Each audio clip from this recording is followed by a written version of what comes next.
சட்ட போராட்டம் தொடரும் என எஸ்பி வருண்குமார் தனது சமூக வலைதள பக்கத்தில் கூறியுள்ளார்.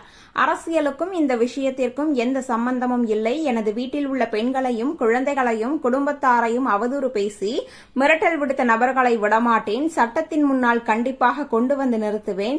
என் சட்ட போராட்டம் தொடரும் என இவர் கூறியது தற்பொழுது வைரலாகி வரும் இந்த ஒரு சூழ்நிலையில் வன்னியரசு இதுகுறித்து தற்பொழுது பதிவு ஒன்றை போட்டுள்ளார். காவல்துறையால் யார் அதிகம் பாதிக்கப்பட்டிருக்கிறார்களோ இல்லையோ, தலித்துக்கள், சிறுபான்மை மற்றும் பெண்கள் தான் அதிகம் பாதிக்கப்பட்டிருக்கிறார்கள். போலீசார் மீது கடும் கோபம் கொள்வதற்கான அத்தனை காரணங்களும் தலித்துக்களுக்கும் பெண்களுக்கும் உண்டு. ஆனாலும் சட்டப்பூர்வமாகவும் கண்ணியமாகவுமே விமர்சிக்கிறோம். மேடைகளில் போலீசாரின் காட்டு மிராண்டித்தனம் என மனித உரிமை காப்பாளர்கள் கூடுதலாக விமர்சனம் வைப்பார்கள். ஆனால் ஒருபோதும் அவர்களது குடும்பத்தினரை யாரும் இழிவாக விமர்சனம் செய்ததில்லை, அச்சுறுத்தியதும் இல்லை.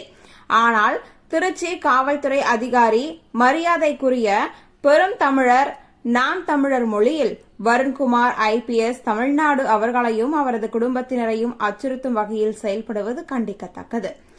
காவல்துறை அதிகாரியின் போக்கு குறித்து விமர்சிக்கலாம். ஆனால் அவரது குடும்பத்தினர் என்ன தவறு செய்தார்கள்? தனிப்பட்ட முறையிலும் சாதிய அடையாளத்தோடும் திரு வருண்குமார் அவர்களை இழிவுபடுத்துவது ஏற்புடையதல்ல, கண்டிக்கத்தக்கதாகும். இச்செயலில் ஈடுபடும் சமூக விரோதிகள் மீது தமிழ்நாடு அரசு கடும் நடவடிக்கை எடுக்க வேண்டும் என தற்பொழுது இவர் பதிவினை போட்டுள்ளார். இந்த ஒரு பதிவு தற்பொழுது மிக வேகமாக பரவி வருகிறது. ஏற்கனவே நாம் தமிழர் கட்சி ஒருங்கிணைப்பாளர் சீமான் அவர்கள் மீது வருண்குமார் காழ்ப்புணர்ச்சியை கொண்டுள்ளார் என்றுதான் அனைவரும் பேசிக் கொண்டிருக்கிறார்கள்.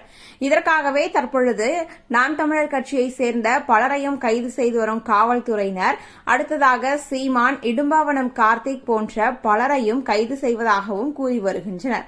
இந்த ஒரு நிலையில் வன்னி அரசு இப்படி ஒரு பதிவினை போட்டது மிகப்பெரிய ஒன்றாக பார்க்கப்பட்டு வருகிறது.